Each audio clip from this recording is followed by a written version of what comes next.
right, guys, we're dealing with heavy contamination.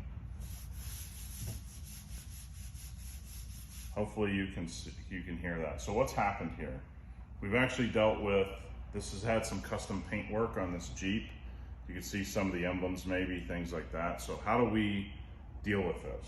We got our fine clay mitt and we have our Miralax sprayer filled with EcoOne. EcoOne is 2 ounces to a gallon here, works great as a clay lube. Normally, when we would identify heavy contamination, we would go ahead and do it outside, use cleanse or foam wash or something and do it like that. So we have, just absolutely brutal contamination. We take our sprayer, we want to go ahead, get plenty of lubrication all over our area. But the sprayer, the great thing is, look at how quick that goes. And so what's the purpose of clay? So I put my hand in the mitt here and you can just hear that heavy paint contamination. So now you can hear the difference here. There's contamination, there's clay.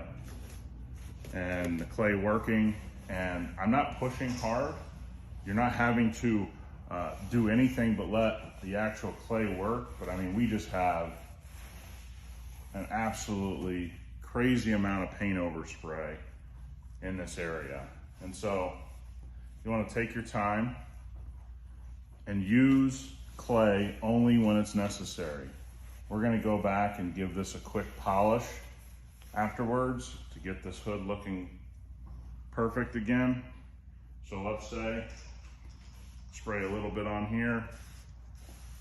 And I think one of the most important things about clay is understanding that you don't have to do it all the time. See far too many people, I'm reaching across here for the camera, clay or think they have to clay all the time. Man, this is just, and this is typical body shop stuff, right? This is typical painter stuff. They paint something on the wheels and they just don't protect the whole car, and here we are. I hope that helps. Our fine clay mitt, EcoOne and our Miralax sprayers, 2 ounces to a gallon is my preferred for clay lube. I want as much lubrication on the surface. Perfect use for it.